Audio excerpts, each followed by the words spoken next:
जय हिंद दोस्तों, कैसे हैं आप लोग। उम्मीद करते हैं सब लोग सकुशल मंगल होंगे, अपने स्वास्थ्य का ध्यान रख रहे होंगे, अपने माता पिता का सेवा कर रहे होंगे। आज हम लोग काव्य प्रयोजन देखने वाले हैं। भारतीय काव्य शास्त्र में हमने काव्य के लक्षण, काव्य काव्य लक्षण हमने पढ़ लिया। हमने पिछले क्लास में काव्य हेतु पढ़ लिया। आज हम लोग काव्य के प्रयोजन पढ़ने वाले हैं। काव्य मतलब क्या होता है कि किसी आप जो गद्य में रचनाएं करते हैं उसे काव्य अर्थात कविताएं कह सकते हैं। अब प्रयोजन मतलब क्या होता है, उद्देश्य, या काव्य मतलब यहाँ अर्थ निकल रहा है कोई भी रचना। रचना किस उद्देश्य से किया जाता है। बहुत सारे आप देखते होंगे, जब पढ़ने की इच्छाएं नहीं होती है या वो कुछ समझ में नहीं आता तो लोग कहते हैं कि आप ये फिल्म देख लीजिए, ये उपन्यास पढ़ लीजिए, ये रचनाएं पढ़ लीजिए। ऐसा क्यों कहा जाता है? क्योंकि वह रचनाएं उस उद्देश्य को रखते हुए लिखा गया है जिसे पढ़ के आपके जीवन में परिवर्तन आएगा।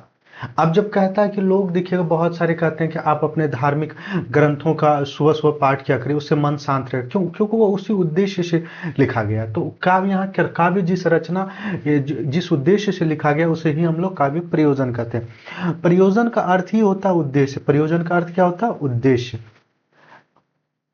काव्य रचना के उद्देश्य अर्थात उससे प्राप्त होने वाले लाभ को काव्य प्रयोजन कहा जाता है। अब जैसे कि हमने ट्वेल्थ फेल की बात की है। ट्वेल्थ फेल, आप सभी ने ट्वेल्थ फेल मूवी भी देखा होगा। मूवी के साथ आप सभी ने उस फिल्म को भी देखा होगा, ट्वेल्थ फेल को। तो उससे क्या होता है, एक साधारण आदमी जो कुछ नहीं, जो 12वीं क्लास तक या मैट्रिक तक किसी से कॉपी या चीटिंग करके वो लिख रहा होता है, वैसे करके पास होता है। जब चीटिंग करने नहीं दिया जाता तो फेल कर जाता। तो वो उसको पढ़ करके हमें अपने जीवन में एक उद्देश्य प्राप्त होता है कि जब एक साधारण सा लड़का एक आईपीएस बन सकता है तो हम और आप एक अच्छे संसाधनों में सब कुछ है, तो हम आप क्यों नहीं। वो उस रचना का उद्देश्य है। वैसे किसी रचना को क्यों लिखा गया, क्यों पढ़ा जा रहा है, उसका एक अपना उद्देश्य ही काव्य प्रयोजन का था। हर एक काल में आप देखेंगे, आदिकाल में जो रचनाएं हो रही थी उसका अपना एक उद्देश्य था। आप रीतिकाल में फिर भक्ति काल में देखेंगे तो स्वंता सुखाए, लोगों के मन को शांत, या जो भटक गए थे उनको सही राह दिखाने के लिए, भक्ति की ओर मोड़ने के लिए लिखा गया था।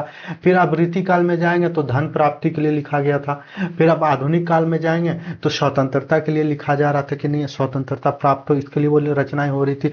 लोगों के मन में विचार आए, लोगों के मन में ये धारणा है कि स्वतंत्रता हमारे लिए जरूरी है, यानी राष्ट्र के लिए लिखा जा रहा था। तो ये सब चीजें आप देखेंगे। स्वच्छंदतावाद में क्यों रचना, ये सभी चीजों को हर एक काल का क्या काव्य प्रयोजन था उसको हम लोग बारीकी से देखेंगे। अब देखिएगा कुछ कुछ बातें, यहाँ ये सारा चार्ट जो लगा हुआ है ये काफी महत्वपूर्ण है। इन सभी चार्टों को आप ध्यान से देखिएगा। जैसे जयशंकर प्रसाद ने काव्य रचना को क्या माना? मनोरंजन और शिक्षा माना। सुमित्रा नंदन पंत ने स्वयंता सुखाय और लोक हिताय माना है। महादेवी वर्मा ने मानव हृदय में समाज के प्रति विश्वास उत्पन्न करना उनके काव्य प्रयोजन था। हजारी प्रसाद द्विवेदी का मानव कल्याण था। नंदुलाल वाजपेयी का आत्मानुभूति था। डॉक्टर नगेंद्र का आत्माभिव्यक्ति था। आत्मानुभूति और आत्माभिव्यक्ति में अंतर है। आत्मानुभूति मतलब आपको स्वतः कोई चीज अनुभव होना आपको वो, और आत्माभिव्यक्ति मतलब कि आपके अंदर जो विचार उसे व्यक्त करने की क्षमता। बाबू गुलाब राय ने आत्मविस्तार माना है।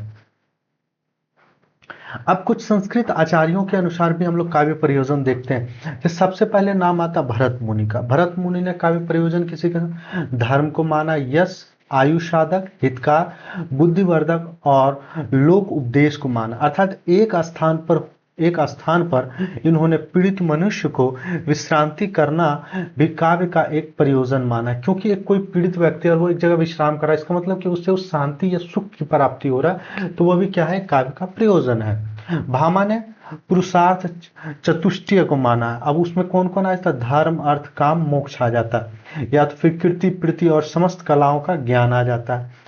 दंडी ने क्या माना? देखिएगा ये सब आपसे पूछा जाए, ये चार्ट जो भी दिया हुआ है इन सभी चार्टों का ध्यान से याद रखिएगा, क्योंकि यहाँ से किसी तरह प्रश्न आपसे पूछा जा सकता है। ये सिर्फ आपका नेट और जेआरएफ में ही काम नहीं आएगा, ये आपका जेआरएफ में ही काम नहीं आएगा, ये आपका असिस्टेंट प्रोफेसर आप कहीं का भी दे रहे हो, असिस्टेंट प्रोफेसर कहीं का भी आप दे रहे हो तो वहां भी आपका, चाहे वो जीडीसी हो, चाहे एलटी हो, चाहे एचपीएससी, आरपीएससी, कहीं का भी हो, हर जगह काव्य शास्त्र आपका महत्वपूर्ण हो जाता है और यही सब टॉपिक काव्य शास्त्र में रहता है।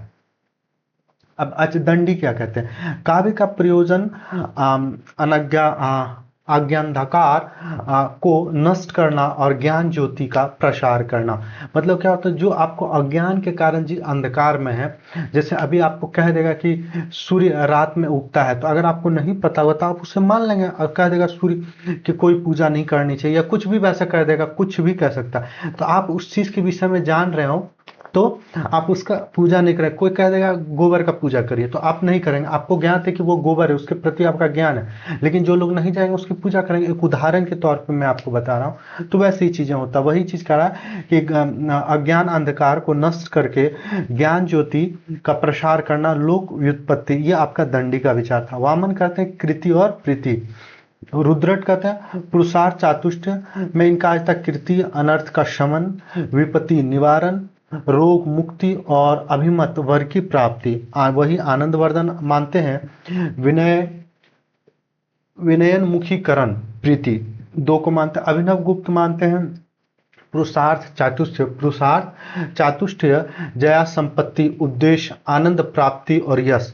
वहीं कुंतक क्या मानते हैं, पुरुषार्थ चातुष्टय व्यवहार ज्ञान और प्रहलाद ये आपका मानते हैं। वही महिम भट्ट क्या मानते हैं, रसमय सदुपदेश अप्रमम आह्लाद, यह मानते हैं। कौन, महिम भट्ट मानते हैं। ठीक है, तो इन सभी चीजों का आप ध्यान से देख लीजिएगा और याद रखिएगा।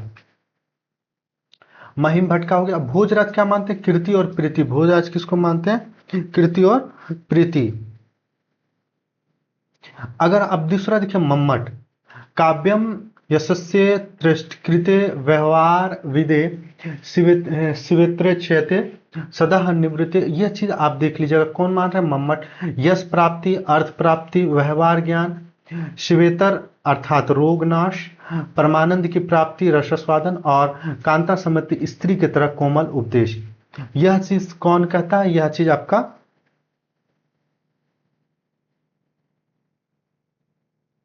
चीज आपका मम्मट कहते हैं। ठीक है, अगला चलिए कबीरदास। अब देखिए हिंदी कवियों विद्वानों के अनुसार काव्य प्रयोजन। अब कुछ लोग जैसे कि आप कबीरदास का, जयसी का, तुलसी का, आचार्य रामचंद्र शुक्ला, ये सब चीजें थोड़ा महत्वपूर्ण हो जाता है।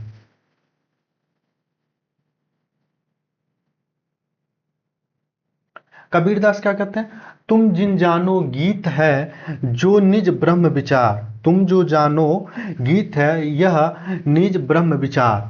तुम, यह चीज आपका कबीरदास करे। वहीं आप जायसी चलिए, ओ मन जानी कवित अस्किन्हा, ओ मन जानी कवित अस्कन किन्हा, मकु यह रहे जगत मह चिन्हा, धनी सोई जस कीरति जाशु, फूल मरे पे मरे न बाशु। यह बात कौन कहते हैं, यह बात आपका जयसी कहते हैं।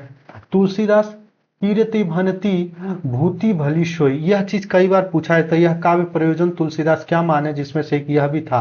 तो इस चीज को भी आप लोग याद रखिए, कीरति भनति भूति भली सोई, सुर सरिसम सबकर हित होई, श्वांता शुकाय भी माना था किंतु सबका हित करने वाला। कुलपति मिश्र नहीं इंपॉर्टेंट है। देव थोड़ा सा देख लीजिएगा। देव कहते हैं रहत घर न वर धाम न धन, तरुवर सरवर कूप, जस शरीर जग में अमर, भव्य काव्य रस रूप। अब भिखारी दास को आप देख लीजिएगा, ये भी थोड़ा इंपॉर्टेंट है। एक लहे पपुंजा के फल ज्यो तुलसी अरु सुर गोसाई, एक लहे बहु संपत्ति केशव भूषण ज्यो बरवीर बड़ाई। एकाहन को जसही सो प्रयोजन है, रसखानी रहीम को नाई, दास कवितहन की चर्चा बुद्धिवतन सो सुख दे सब ठाई। भारतेंदु हरिश्चंद्र क्या कहते हैं, आनंद की अनुभूति और लोक हित की भावना। वही महावीर प्रसाद द्विवेदी कहते हैं ज्ञान का विस्तार और आनंद की अनुभूति। हरिओत कहते हैं आनंदानुभूति। यह सभी चीजों को हम लोग विस्तार पूर्वक देखेंगे ही, लेकिन यहाँ जो है आपका, जो हमको जहां से मिला हमने उसे रख करके आपको शॉर्टकट भी रखने का प्रयास कर, लोग यहां से भी आप लोग नोट्स बना सकते हैं। अब मैथिली शरण गुप्त क्या मानते, देखिए, केवल मनोरंजन न कवि का कर्म होना चाहिए, उसमें उचित उपदेश का भी मर्म होना चाहिए। है जिस कविता का काम लोकहित करना, सद्भावों से मन मनुज मात्र का भरना, पहले तो कांता सदृश हृदय का हारना, फिर प्रकटित करना विमल ज्ञान का झरना, अर्पित हो मेरा मानुज काय, बहुजन हिताय बहुजन सुखाय। यह कौन कहते हैं? यह आपका मैथिली शरण गुप्त है।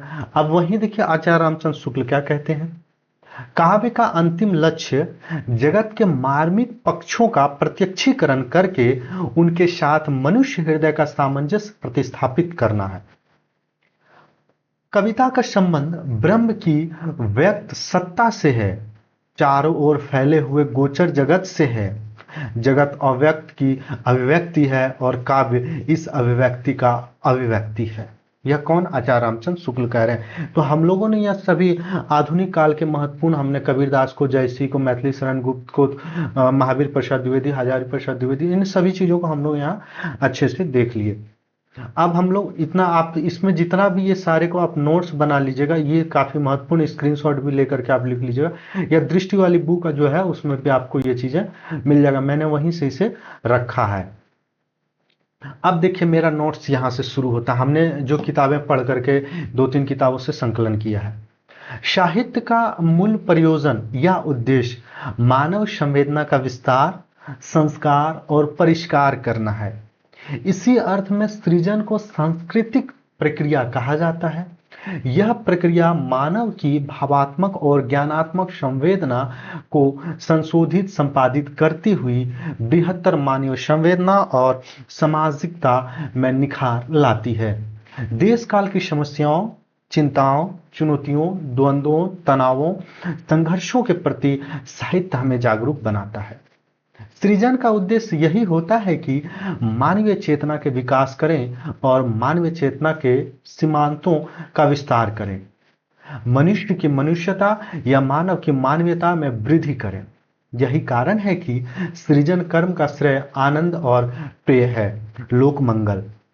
इन्हीं दो प्रयोजनों के अंतर्गत साहित्य के सभी प्रयोजन समाहित है।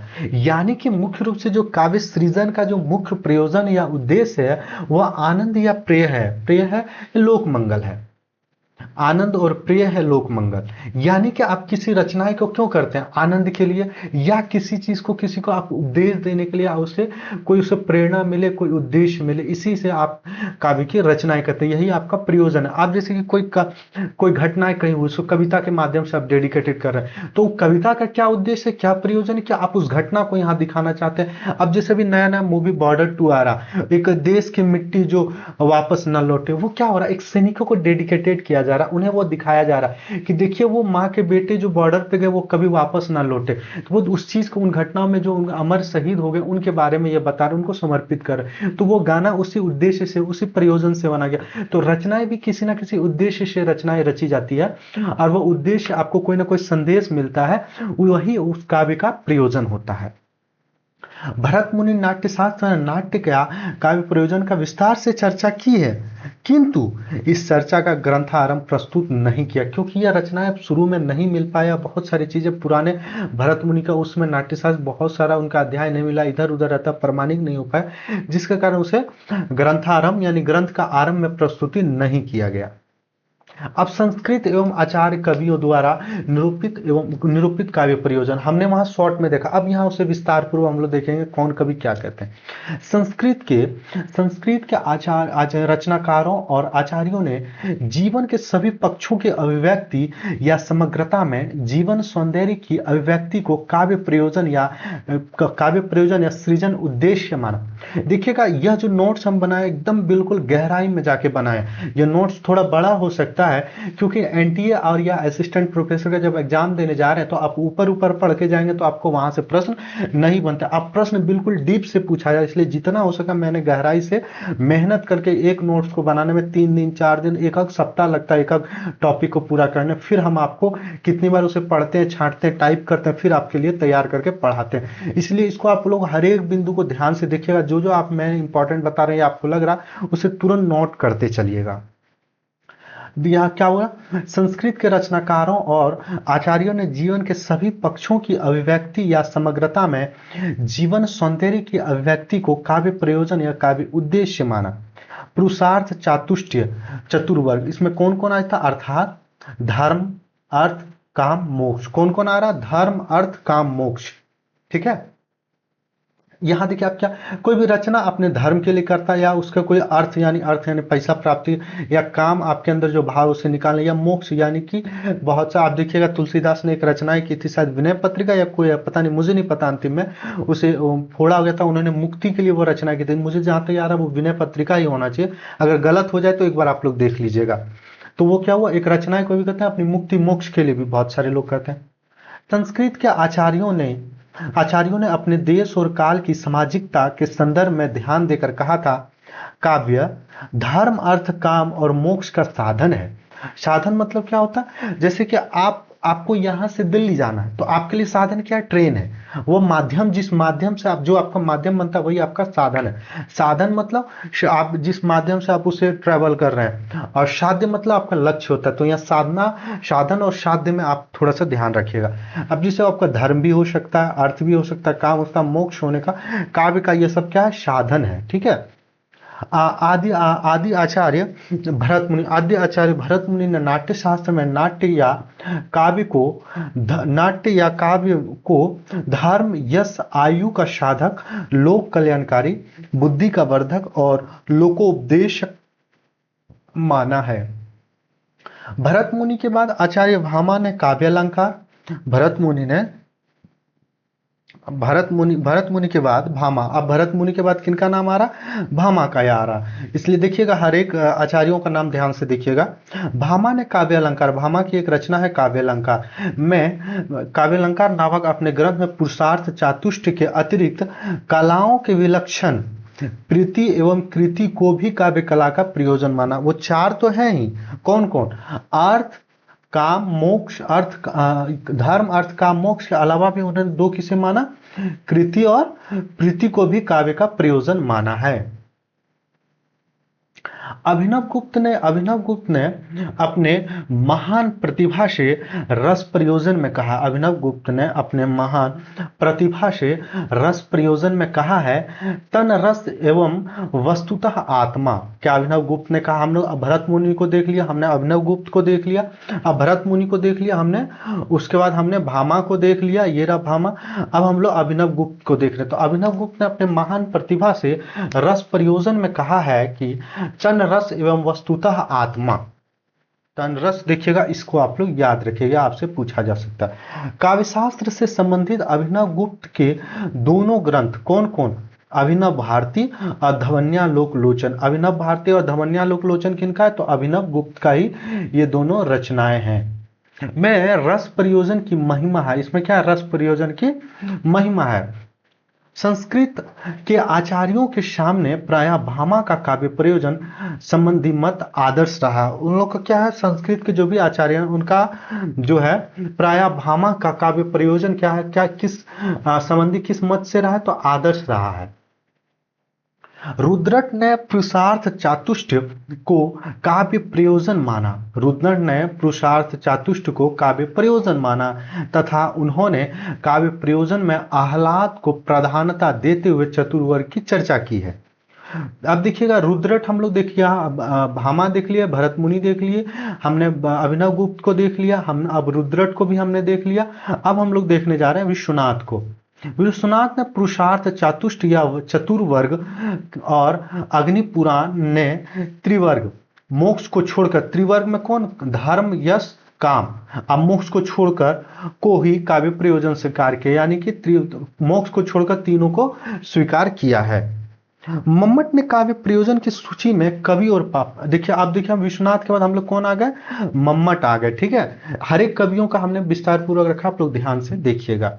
मम्मट ने काव्य प्रयोजन की सूची में कवि और पाठक दोनों के काव्य प्रयोजनों को प्राथमिकता के आधार पर प्रस्तुत कर दिया है। उनके मत से आप देखिएगा मम्मट का थोड़ा ध्यान से देखिए क्योंकि इनका हमको लगता है कि महत्वपूर्ण है।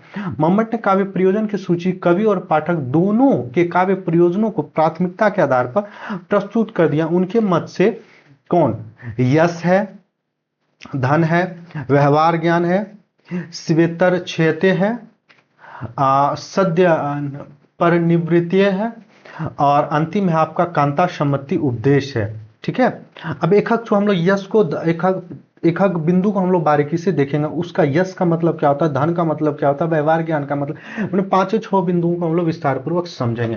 पहला है यश। यश को समझिए। यश मतलब क्या होता है? कविता का प्रयोजन, कविता का प्रयोजन कवि को यश दिलाना है। यश मतलब क्या होता है? उसको खुशी, मान, सम्मान।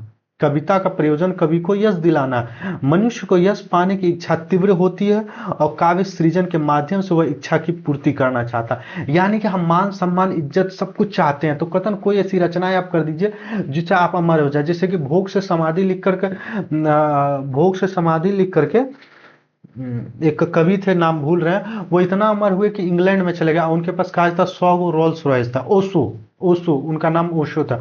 वो पटना यूनिवर्सिटी के साधारण प्रोफेसर थे। अब धन के बारे में क्या है? कवि को कविता से धन प्राप्ति होती है। कवि को क्या है? कविता से धन प्राप्ति होती है। राजश्रय प्राप्त कवि अपने आश्रय दाताओं को धन पाते थे। अब क्या हुआ था, राजा, यहाँ देखिएगा, अब धन की प्राप्ति, अब जैसे बहुत सारी रचनाएं, जैसे बिहारी का नाम आप देखेंगे अभी, या बहुत सारे ऐसे होते हैं अपने राजश्रय कवि, यानी किसी के आश्रय में, राजाओं के आश्रय में रह के काव्य की रचनाएं करते थे, उन्हें खुश करने के लिए। अब वो खुश होकर के उन्हें धन देते थे कि चलो भाई। अब यहाँ तक कि बिहारी को लेकर के परिस्थिति है कि उसे प्रत्येक दोहे पे एक एक असरफियां दिया जाता था। असरफियां क्या होता? सोने का सिक्का बड़ा ऐसा होता था। कवि को कवि को कविता से धन प्राप्ति होती है। राजाश्रय प्राप्त कवि अपने आश्रयदाताओं से धन पाते थे। हिंदी के रीतिकालीन कवि बिहारी पद्माकर देव ने राजाओं से अपार संपत्ति प्राप्त की थी। बिहारी लाल को हर एक दोहे असरफिया मिलना प्रसिद्ध है। अब देखिएगा, हर एक हमने क्या क्या प्रयोजन मतलब था उद्देश्य, उसमें काव्य रचना के उद्देश्य क्या था, हर चीज को हम लोग अब देखते जा रहे हैं। अब व्यवहार ज्ञान।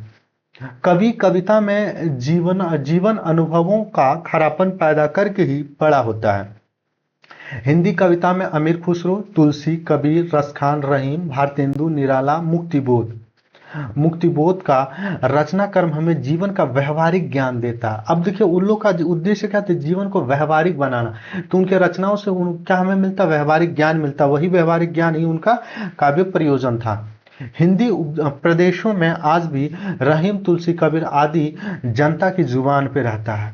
बहुत सारा देखेंगे कि लोग कहता अदगल गगरी झलकर जाए, कुछ भी मैं बोल देगा, तुरंत टॉन्ट भी मारेगा या कमेंट भी करेगा, तो हमेशा दोहा का प्रयोग करेगा। तो वो सब क्या है? ये सब जो हमारे पुराने कवि थे, कबीर, तुलसी जैसी, इन सब के, सैयद अशरफ पीर प्यारे, देही मोही पंथ उजियारा, हसेसु मोहे काकू हरी हूँ, ये सब हम लोग को देख करके, उनसे हम लोग को व्यवहारिक ज्ञान मिलता है। किसी को देख करके हंसना नहीं चाहिए, चाहे वो कैसा भी इंसान, उसे हरि ने बनाया। वही कह रहा कि हसेसु मोहे काकू हरि हूँ, यानी मुझ पे हंस रहे या उस बनाने वाले हरि पे।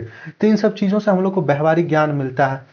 अब शिवेतर क्षैतिक का मतलब क्या होता है? कविता से अमंगल का नाश होता है। यानी कि कविताएं से, आप बहुत सारा कहते हैं जिसके मन में बहुत सारे अमंगल भाव है, बोल रहा है कि आप पाठ करिए, इस चीज का पाठ करिए, आप जिस धर्म की साधना करते हैं उसका आप पाठ करिए, उनके ग्रंथों को, तो आपको मन को शांति मिलेगा, यानी अमंगल का नाश होगा।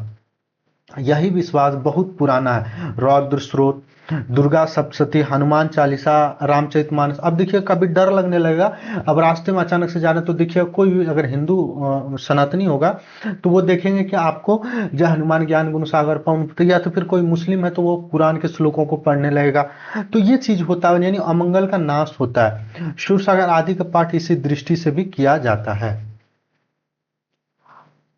सद्य परिनिर्वेत्रिय, अर्थात तात्काल दुख का नाश और आनंद प्राप्ति, यानी तात्काल किसी दुख का नाश करके आनंद प्राप्त करने का प्रयोजन। भरत मुनि ने नाट्य शास्त्र में नाटक या काव्य, अब देखिएगा, अब जिससे देखिएगा तात्काल कैसे हो रहा है। कोई बच्चा रो रहा है तो हम लोग उसको खिलाने के लिए कुछ भी, कुछ से कुछ नौटंकी शुरू कर देते ताकि उस बच्चे को देख करके खुश हो जाए, यानी कि वो दुख में है तभी तो वो रो रहा है, और आप उसे क्या कर दिए, कुछ ऐसा काम कर दिए जिससे वो खुश होकर के हंसने लगा। तो क्या तात्काल दुखों का नाश करके आनंद की प्राप्ति, यही जो आपका उस समय का प्रयोजन आपका जो था, उसे खुश करना था, उसी चीज के लिए आप वैसा कर रहे थे। भरत मुनि ने नाट्य शास्त्र में नाटक या काव्य का प्राण रस को माना। नहीं रसाद्रियते कश्चिद्रथ नियताम नियंता रशीय, भरत मुनि ने कहा है कि मेरे द्वारा रचित नाट्य दुख से पीड़ित, थके मांदे, शोक संतप्त, असहाय लोगों के लिए समय पर विश्रांति प्रदान करने वाला है। आगे चलकर भारतीय काव्य शास्त्र में रस जिस संविदा विश्रांतिमय स्वरूप का विकास हुआ, उसका बीज भरत मुनि में विद्यमान है। अब देखिएगा, अब क्या हुआ कि कोई भी बहुत अब परेशान है तो कुछ चीज को पढ़ के आपको शांति मिलता हो, तो आप देखें बहुत आदमी जब थका रहता है ना, अक्सर धर्म ग्रंथों को पढ़ने लगता है। तो हम लोग जैसे बहुत मन नहीं लगता तो कोई भी कविता उठाए जिसमें प्रसाद गुण हो, वीर रस हो, उस चीज को हम लोग पढ़ने लगते हैं, जिससे हमें आनंद की अनुभूति होता है। अभिनव गुप्त ने रस को ही काव्य का प्रयोजन माना। अभिनव गुप्त ने ही किसको माना है? रस को ही काव्य का प्रयोजन माना है। हिंदी में हरिओद, जयशंकर प्रसाद, आचार्य रामचंद्र शुक्ल, डॉक्टर नगेंद्र आदि ने रस को ही काव्य का सर्वस्व माना। इन सभी ने, जयशंकर प्रसाद, शुक्ल, नगेंद्र ने क्या माना है?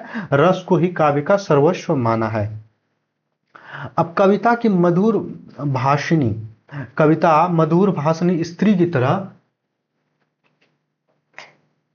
की तरह लोक हितकारी उपदेश देती है। कांता का अर्थ है पति का हित चाहने वाली स्त्री। कांता भाव क्या होता है? कांता भाव यानी कि पति के प्रति जो समर्पित होता है, वो प्रेम जो होता है वो कांता भाव होता है। जैसे मीरा का कृष्ण के प्रति कांता भाव था, वह उसे अपने पति के रूप में स्वीकार करती थी। कबीर का परमात्मा के प्रति कांता भाव था। दुल्ही गबहू मंगलवाचार, आप देखेंगे पढ़ेंगे तो वो क्या कर रहा है? वो खुद को दुल्हन मांग रहा और दुल्हन मान रहा, उसे दुल्हा के रूप में स्वीकार कर रहा है परमात्मा को, तो वहां भी कांता भाव देखने को मिलेगा। तो पति का हित चाहने वाली स्त्री, जैसे रावण की पत्नी मंदोदरी जो अपने पति को बराबर समझाती है कि दूसरों की पत्नी और संपत्ति का हरण करने वाले का नाश होता है, अतः सीता को वापस कर देना चाहिए। अतः सीता को क्या कर देना चाहिए? सीता को वापस कर देना चाहिए। कुछ आचार्य चतुर्वर्ग फलित प्राप्त है, यानी कुछ लोग चार को मानते। कौन? धर्म, अर्थ, काम, मोक्ष और जीवन के पुरुषार्थों की सिद्धि को काव्य का प्रयोजन मानते हैं। अब हम लोगों ने देख लिया, अब संस्कृत के आचार्यों को हम लोग देख लिया, हम लोगों ने कुछ शुक्ल वगैरह का विचार देख लिया। अब लोग पश्चात चिंतकों, रचनाकारों द्वारा निरूपित काव्य, उन्हें पश्चात चिंतकों का अब देखें, प्लेटो, अरस्तु, रिचर्ड, ये सब क्या कहते हैं। पश्चिम में काव्य प्रयोजन को लेकर दो दृष्टियां सक्रिय है। पहले कला के लिए, कला जीवन के लिए। कौन दो दृष्टियां? पहला कला के लिए, दूसरा कला जीवन के लिए। अब सबसे पहले हम लोग प्लेटो के विषय में देखेंगे। प्लेटो क्या कहता है? प्लेटो का जो सिद्धांत है इसको थोड़ा सा हम लोग पहले समझ लेंगे। इनका है अनुकरण सिद्धांत। इनका क्या कहना कि ये मान लीजिए ये पृथ्वी, ये संसार, ये दुनिया है, ये क्या है? ये दुनिया है। अब दुनिया है, ये हमारी आंखें हैं, ये हमारी आंखें हैं, और ये फिर हमारी रचना है, ये हमारा रचना है। 1 2 3, ठीक है, 3। अब देखिए इसकी प्लेटो का अनुकरण सिद्धांत क्या कहता है? उनको कहना है कि दुनिया में जो भी है, संसार में जो भी है, वही सत्य है। यानी कि जो आप देख रहे हैं वही सत्य है। आपने किसी चीज को देखा, जैसे कि मान लेते हैं कि आपने हिमालय को देखा, खड़ा हिमालय बता रहा, आपने हिमालय को देखा। हिमालय को देखने के बाद आपने उसे अनुकरण कर लिया। आपके मन में जैसे हिमालय की बात आया होगा तो हिमालय का चित्र जो आपके दिमाग में आ गया होगा, ऐसा हिमालय है, ठीक है। हिमालय का आप जैसे देखे, आप हिमालय आपका दिमाग में बन गया। आप हिमालय का आप क्या किए? तीसरा जो है आप यहाँ रचनाएं करने लगे कि हिमालय का आप जो है फोटो बनाने लगे, हिमालय ऐसा दिखता है। तो एक दुनिया में जो आपने देखा, दूसरा आपने जो उसे ग्रहण किया, तीसरा आपने जो यहाँ उस तस्वीर या फिर रचना में बनाया। तो यहाँ क्या हुआ? अनुकरण का यहाँ तीसरा हो गया, यानी सत्य से 3 गुना दूर हो गया। पहला कौन है? दुनिया में जो आपने देखा, दूसरा जिसे आपने ग्रहण किया, और तीसरा जिसे आपने रचनाएं की। तो सत्य से क्या हुआ? ये 3 गुना दूर हो गया। यही प्लेटो का अनुकरण सिद्धांत है। या फिर आप साधारण घटनाओं में आप समझ सकते हैं कि आपने कोई चीज देखा, देख करके उसे ग्रहण किया, फिर उसे आप बनाने की कोशिश करते हैं, तो वो क्या होता है? सत्य से 3 गुना दूर हो जाता है। यही प्लेटो का अनुकरण सिद्धांत है। अब देखिए प्लेटो का जन्म कब हुआ था? 427 ईसा पूर्व से लेकर के 347 ईसा पूर्व। प्लेटो का आविर्भाव एथेंस के पतन काल में हुआ था। प्लेटो का आविर्भाव कब हुआ था? उनका जन्म कब हुआ था? एथेंस, उस समय उस देश में एथेंस में उनका हुआ था, जब वो पतन हो रहा था, समाप्त हो रहा था। एथेंस, अब देखिएगा एथेंस जब समाप्त हो रहा था उस समय, तो उनका क्या मानना था कि अपने राज्य को समृद्ध बनाने के लिए, मजबूत बनाने के लिए हर चीज उपयोगितावादी दृष्टिकोण से वो देखता था, भावनात्मक दृष्टिकोण से नहीं देखता था। अगर ये गोबर भी है तो हमारे लिए उपयोगिता है तो बहुत अच्छा, नहीं है तो इसे उठा के फेंको। अगर हमारे लिए कोई बंदूक है, अगर वो हमारे लिए उपयोगिता नहीं है तो उसे उठा के फेंको। यानी कोई भी चीज जो उपयोगिता, अगर गोबर है उपयोगिता है तो हमारे लिए बहुत अच्छा है, और बंदूक है उपयोगिता नहीं है तो उसे उठा के फेंको, ऐसा उनके मन में विचार था। तो वही कहते हैं कि आध्यात्मिक और नैतिक ह्रास के इस युग में प्लेटो का मूल चिंता आदर्श राज्य की स्थापना था। यानी कि अपने राज्य के अस्तित्व को बचाए रखने के लिए वो कुछ भी करने को तैयार थे, और उसी उद्देश्य से उन्होंने रचनाएं भी की है। नागरिकों की उचित शिक्षा, चरित्र निर्माण, नैतिक आदर्शों के द्वारा नैतिक मूल्यों की प्रतिष्ठा, नैतिक मूल्यों के महत्व प्रतिष्ठा पर आधारित थी। प्लेटो का कहना है कि एतव हम न्यायपूर्वक एक सुशासित नगर में उसका प्रवेश निषिद्ध कर सकते हैं, क्योंकि वह आत्मा के एक पक्ष को उद्बुद्ध पोषित और दृढ़ करता है तथा विवेक के पक्ष को नष्ट करता है। यानी कि उनको मानना था कि जो हमारे लिए सही है, जो हमारे साम्राज्य को समृद्ध बना सकता, मजबूत बना सकता, अनुशासित बनाता, उसे वेलकम, नहीं तो फिर भीड़ कम वाली बात यह कहते हैं। प्लेटो ने काव्य का निषेध अनुकरण का अनुकरण यानी सत्य से तीन गुना दूरी होना मात्र से नहीं किया था, बल्कि पठार पर उनके अनैतिक प्रभाव का कारण किया था। प्लेटो का काव्य प्रयोजन संबंधी निर्णय स्पष्ट है कि मानव प्रकृति में जो महान और शुभ है, नैतिक और न्यायपरायण है, उसका उद्घाटन ही कवि कर्म का अभिष्ट प्रयोजन होना चाहिए। कवि दार्शनिक प्लेटो ने कला के आनंद सिद्धांत से आगे बढ़कर लोक मंगल सिद्धांत को महत्व को प्रतिष्ठित किया है। अब अगला हम लोग देखेंगे अरस्तु क्या मानता है। अरस्तु का क्या कहना था, आपने जो देखा, यानी कि संसार में आपने जो देखा वह तो है ही, दूसरा आपने ग्रहण किया वह तो है ही, और तीसरा आपने जो यहाँ रचना की वह तो है, ये तो अनुकरण से। लेकिन इसमें इन्होंने क्या जोड़ा था कि हो सकता है कि कुछ आपकी खुद की कल्पना हो, जो आपने रचनाएं की हो, तो वो सत्य से 3 गुना दूर कैसे हो, वही तो आपने किसी चीज के कल्पना की उतार दी, तो यह सत्य से 2 गुना, यानी कि यही सत्य है। ऐसा अरस्तु मानते थे। जरूरी नहीं कि आप दुनिया में जो देख रहे हैं उसी को आप ग्रहण करें, आपके अंदर की भी तो आत्मानुभूति हो सकती है। वही सिद्धांत किसका था, अरस्तु का सिद्धांत था। काव्य शास्त्र का आरंभ में ही अरस्तु के अनुकरण रूप काव्य के 2 स्पष्ट प्रयोजन माने, एक होता है शिक्षा या ज्ञान अर्जन, दूसरा आनंद। यानी कि 2 ही काव्य उनका प्रयोजन था। पहला क्या था, आप शिक्षा या ज्ञान अर्जन के लिए आप काव्य की रचना कर रहे हैं, या तो फिर दूसरा आनंद के लिए कर रहे हैं। अरस्तु का प्रसिद्ध कथन है, और आरंभ में वह मनुष्य सब कुछ अनुकरण के द्वारा ही सीखता है। यानी सच में यह मनुष्य जो शुरू में क्या होता, वो दुनिया में जो देखता उसी से वो सीखता, बाद में उसके अंदर कल्पना करने की क्षमता या कोई भी चीज सोचने की क्षमता आ जाता है, पहले तो वो अनुकरण के माध्यम से ही सीखता है। अनुकृति वस्तु से प्राप्त आनंद भी कर्म सार्वभौम नहीं, अनुभव इसका प्रमाण है। जिन वस्तुओं के प्रत्यक्ष ज्ञान से हमें क्लेश होता है, उन्हें ही यथावत प्रकृति की भावना आह्लादकारी बन जाती है। इस विषय में अरस्तु का कथन है, इसका कारण यह है कि ज्ञान के अर्जन से अत्यंत प्रबल आनंद की प्राप्ति होती है। सही बात, किसी चीज को आप पढ़ते हैं ज्ञान का, तो आपको बहुत आनंद की प्राप्ति, अच्छा चीज पढ़ते हैं आपको खुशी देता है। दार्शनिक को ही नहीं, सामान्य मनुष्य को भी था। बिल्कुल, आप कोई भी रचनाएं पढ़ रहे हैं तो एक दार्शनिक होकर के थोड़ी उसको समझता है, एक साधारण मनुष्य भी जब समझता है तो उसे आनंद की प्राप्ति होती है। अतः किसी प्रकृति को देखकर मनुष्य के आह्लादित होने का कारण यह है कि उसका भावन करने में वह कुछ ज्ञान प्राप्त करता है या निष्कर्ष ग्रहण करता है। अब लॉन्जाइनस को देखिए, उनका एक ही ग्रंथ उपलब्ध है, पेरिप्सूस, अर्थात उदात्त के विषय में अथवा काव्य में उदात्त तत्व। उदात्त क्या होता है, उदात्त, लॉन्जाइनस का उदात्त सिद्धांत किसी रचना को श्रेष्ठ कर देना, ऊंचा उठा देना, महान बना देना।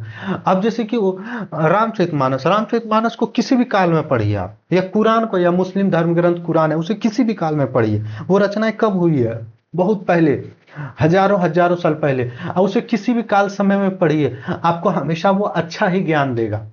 तो वही चीज होता है कि किसी जो चीज हमेशा वो आपको सार्थक लगेगा, उससे आप हमेशा कुछ ना कुछ सीखेंगे। आप जितनी बार उसे पढ़ेंगे, आपका जो भी धर्म ग्रंथ है, बाइबल है, कुरान है, गीता है, महाभारत है, रामायण है, अब जो भी है, या त्रिपिटक है, जो भी आप हमेशा उससे कुछ ना कुछ बेहतर चीज सीखेंगे। तो वह क्या, वो वही उद्दांत सिद्धांत कहता है। उद्दांत के विषय में लॉन्जाइनस कहते हैं कि वह वाणी का ऐसा वैशिष्ट है, चरमोत्कर्ष है, जिससे महान कवियों और इतिहासकारों को जीवन में प्रतिष्ठा और यश मिलता है। कारण यह है कि उनका असाधारण प्रतिभा से प्रणीत लेखन पाठ का प्रबोधन मात्र के लिए नहीं होता, अपितु उसके मन में आह्लाद उत्पन्न करने में सक्षम होता है।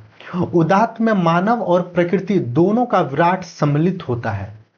काव्य प्रयोजन कर लेकर लॉन्जाइनस ने रीतिवादी चमत्कारवादी काव्य प्रयोजन का खंडन करते हुए लोक मंगलवादी, यानी रीति काल में ज्यादातर देखेंगे कि जो पुरानी परंपराएं चल रही थी, ज्यादातर देखेंगे श्रृंगार पर रचनाएं थी, उसको ये लोग तोड़ करके लोक मंगल, लोकहित, बहुजन हिताय, बहुजन सुखाय की तरफ ये लोग ने मुड़ा। वही दूसरा क्या, लोक मंगल आदिवादी शिक्षा और आनंद काव्यशास्त्र का समर्थन किया। महान काव्य वही है जो सभी को सब कालों में आनंद प्राप्त करे। देख रहे हैं, महान उदात्त मतलब सिद्धांत क्या हमने कहा कि किसी भी काल में उसे पढ़िए। महान काव्य वही है जो सभी को सब कालों में आनंद प्राप्त करे और समय जिसे पुराना न कर सके वह नूतन प्रतीत होता रहे। इस प्रकार आनंद या अतिक्रमण ही साहित्य का प्रधान प्रयोजन है। अब नवजागरण काल की चेतना मतलब क्या होता है, आप जो चिंता करते, जो सोचते हैं, जो आपका चित्त है, जो आपका मन है, वही तो चेतना है। तो नवजागरण काल की चेतना और काव्य प्रयोजन की दृष्टि हम लोग देखेंगे। अंधकार युग को चीरकर नवजागरण का उदय विश्व इतिहास की एक बड़ी घटना है। अंधकार युग का विस्तार ईसा की 3वीं 4वीं शताब्दी से लेकर 13वीं 14वीं शताब्दी तक माना जाता। इस काल में साहित्य और कला का बहुत प्रामाणिक विवेचन नहीं मिलता। नवजागरण काल में साहित्य और कला के क्षेत्र में नवीन चेतना का प्रबल विस्फोट होता है। नई चेतना यानी कि नए विचार।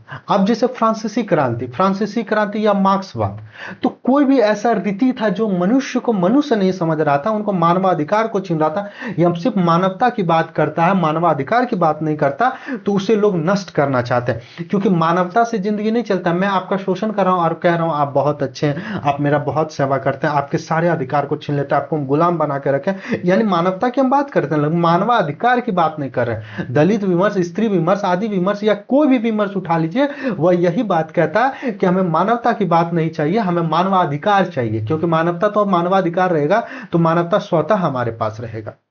तो वही कह रहा है, नई चेतना का प्रथम उन्मेष यानी कि उदय इटली में देखने को मिला और इसका विस्तार फ्रांस और जर्मनी होते हुए इंग्लैंड तक पहुंचा। एक प्रकार से यूरोप का पुनर्जन्म, नया जन्म हुआ। इस कारण इस युग को नवजागरण या पुनर्जागरण की संज्ञा प्रदान की गई।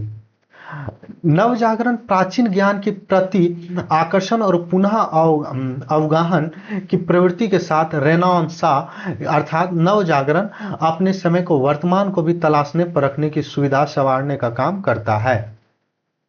विज्ञान और तर्क का आधार देखिएगा। अब नवजागरण में क्या हो, तो लोग धीरे धीरे विज्ञान की ओर झुक रहे हैं। तो वही कह रहा है कि विज्ञान और तर्क का आधार ग्रहण करते हुए रूढ़ और जर्जर जीवन दृष्टि तथा जीवन मूल्यों का बहिष्कार करता। इस तरह 15वीं शताब्दी के यूरोपीय रेनेसां के मध्ययुगीनता बंधनों से मानव को मुक्त कर व्यक्ति चेतना, व्यक्तित्व चेतना, व्यक्ति स्वतंत्र भावना, सृष्टि के केंद्र में मानव की प्रतिष्ठा और पादरीवाद में अनास्था, परलोकवाद के प्रति संशय तथा नवीन तर्कवाद को प्रस्तुत किया।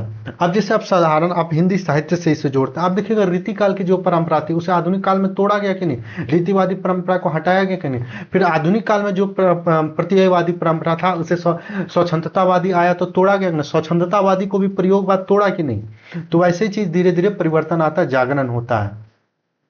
इस साहित्य का प्रयोजन मानव की संवेदनात्मक ज्ञानात्मक चेतना का विकास और परिष्कार करना था। अब नव अभिजात्यवाद या नव प्लेटोवाद को हम लोग देखेंगे। नवजागरण युग के साहित्य में व्यक्ति स्वतंत्र भावना के अतिवाद से जब अराजकता फैलने लगी तो अभिजात्यवाद की ओर झुकाव बढ़ने लगा। साहित्य में यह प्रभाव फ्रांस में दिखाई दिया, जहां अरस्तु और हॉरेंस के सिद्धांतों का नवीन व्याख्याएं शुरू हुई। कार्लिन, राशिन, बुआलो ने अरस्तु के सिद्धांतों को ध्यान में रखकर नाट्य लेखन के नए नियम बनाए। अभिजात्यवाद अर्थात न्योक्लासिज्म का प्रवेश 18वीं शताब्दी के इंग्लैंड में हुआ। इससे पूर्व 17वीं शताब्दी में बेन जॉनसन और रचनाकार और सिद्धांत शास्त्री ने ग्रीक लैटिन नियम आदर्शों का पालन पर बल दिया था, किंतु 18वीं शताब्दी के इंग्लैंड में नव अभिजात्यवादी सिद्धांतों की स्थापना doctor Samuel Johnson, John Dryden, Alexander pope, Joseph Addison तथा आदि ने महत्वपूर्ण भूमिका का निर्वाह किया। इन सभी ने साहित्य प्रयोजन के रूप में आनंद और नैतिक आदर्शों की शिक्षा को महत्व दिया। अब हम लोग देखेंगे स्वच्छंदतावाद। स्वच्छंदतावाद क्या है? स्वच्छंदतावाद यह है कि आपको कुछ भी रचनाएं करने का, आपके व्यक्तित्व को रखने का, आपके मन के विचारों को रखने की जो स्वतंत्रता है, वही आप स्वच्छंदतावाद में देखने को आपको मिलेगा। इसलिए छायावाद को स्वच्छंदतावाद कहा जाता है। 16वीं 17वीं शताब्दी के नव अभिजात्यवाद के साथ नव मानववाद का भी विकास हुआ। साहित्य और कला के क्षेत्र में रीतिवाद का सृजन का विरोध बढ़ने लगा। रचनाकार आत्माभिव्यक्ति, हमने कहा अभी शुरू में ही आत्माभिव्यक्ति बताया, जो आपके अंदर जो आपके आत्मा में जो विचार उसे व्यक्त करना ही आत्माभिव्यक्ति कहलाता है। वही तो स्वच्छंदतावाद है। आत्माभिव्यक्ति के लिए बेचैन व्यक्त करने लगी। औद्योगिक क्रांति और सामंतवादी ढांचे के ढह जाने के कारण समाज व्यवस्था में परिवर्तन का सिलसिला शुरू हुआ।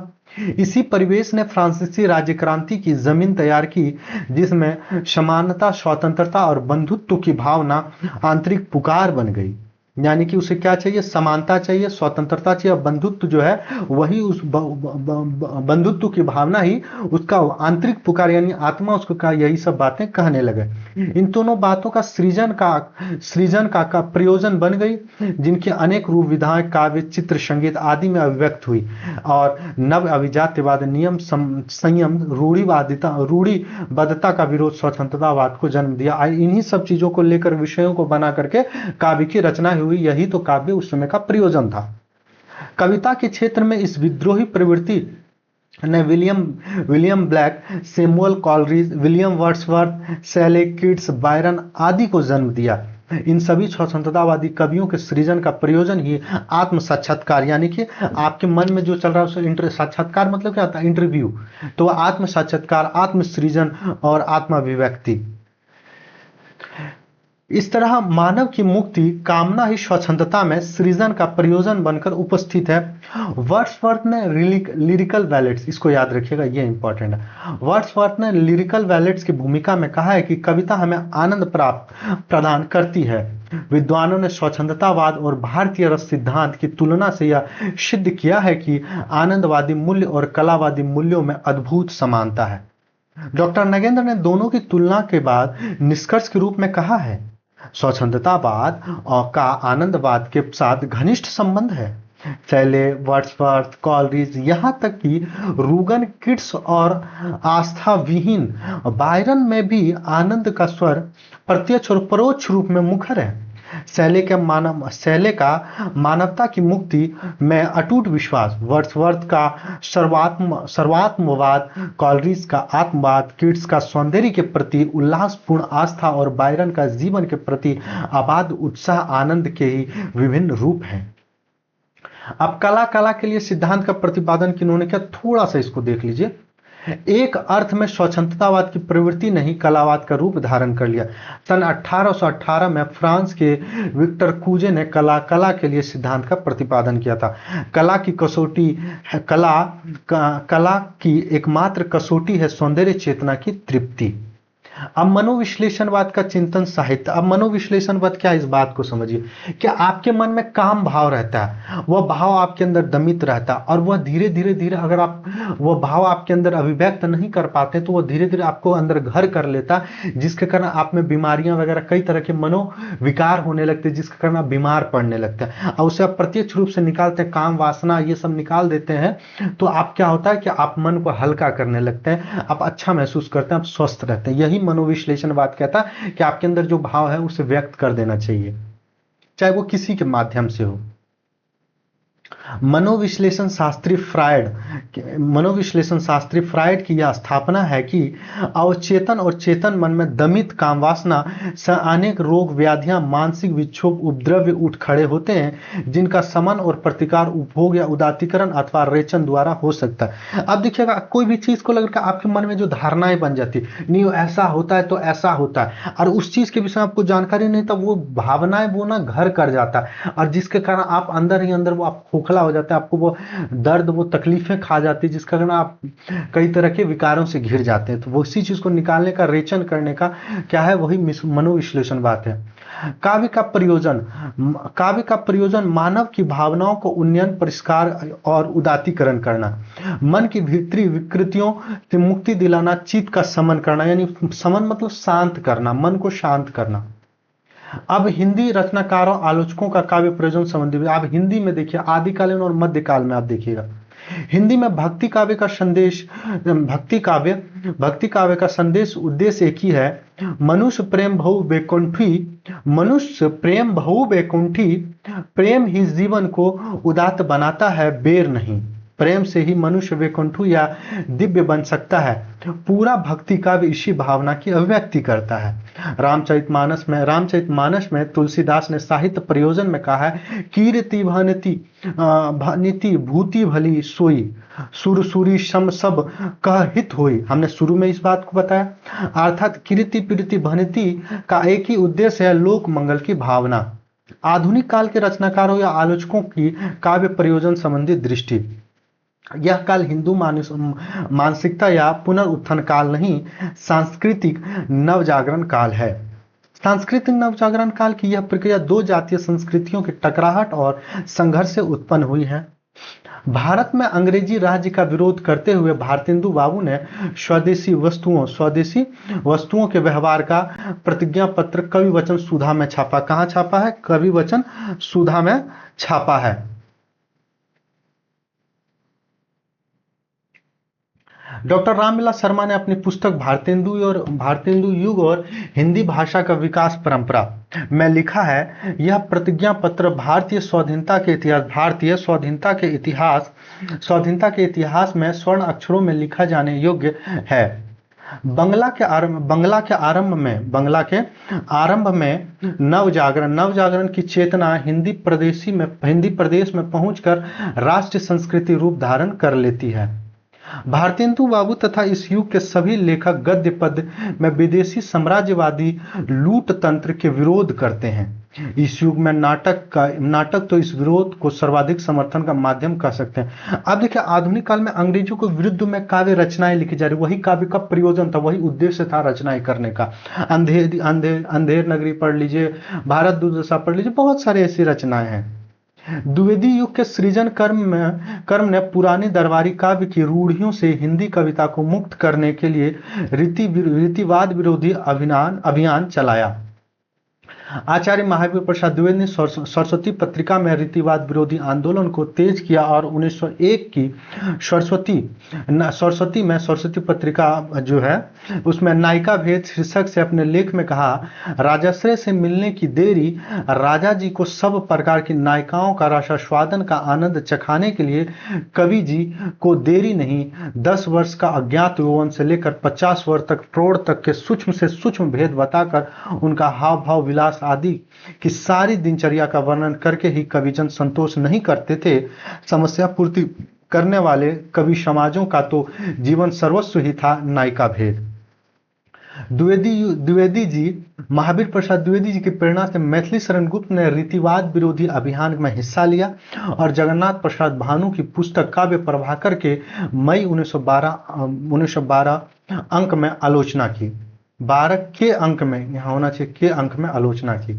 गुप्त जी रीतिवाद की निंदा करते हुए कविता के आधार पर लोकानुभूति और सर्वसाधारण से जोड़ते हैं। उनकी भारत भारती के राष्ट्रीय जागरण में अमर स्थान है।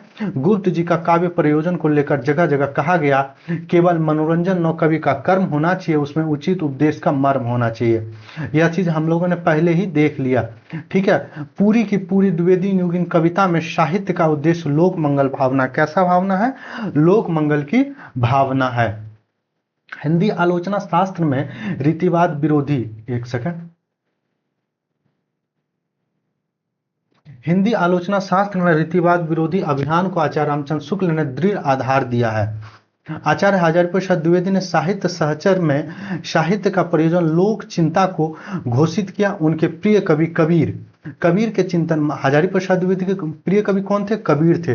कबीर की चिंतन परंपरा ही अशिक्षित जनता की व्यथा कथा को व्यक्त करती है। आचार्य द्विवेदी जी, हजारी प्रसाद द्विवेदी जी मानते हैं कि रचनाकार लोक चिंताओं से जुड़कर ही लोक की दिशा दृष्टि देता है। हिंदी काव्यशास्त्र में पूर्वी और पश्चिमी काव्यशास्त्र पर डॉक्टर नगेंद्र ने बहुत महत्वपूर्ण कार्य किया। वे रसवादी आचार्य हैं और उनके चिंतन का उन्तमास रस सिद्धांत डॉक्टर नगेंद्र साहित्य प्रयोजन आत्माभिव्यक्ति मानते हैं, रस को काव्य प्रतिमान। सुमित्रा नंदन पंत ने पल्लव की भूमिका में रीतिवाद की कठोर निंदा की और मुक्ति जीवन सौंदर्य की अभिव्यक्ति को काव्य का प्रयोजन स्वीकार किया। जयशंकर प्रसाद ने काव्य और कला तथा अन्य निबंधों में रस की शैव द्वैतवादी आनंदवादी परंपरा का समर्थन किया और कविता के श्रेयमयी प्रिय ज्ञानधारा माना है। अर्थात आनंद और लोक मंगल दोनों ही सामंजस्य ही सृजन धर्म है। सूर्यकांत त्रिपाठी निराला ने मिल्टन, माइकल मधुसूदन दत्त, तुलसीदास और रविंद्रनाथ की नव जागरणवादी परंपरा का हिंदी में विस्तार किया। उनका पूरा सृजन और चिंतन नव जागरण के मूल्यों का अनुप्रमाणित है और रूढ़िवाद का विरोध।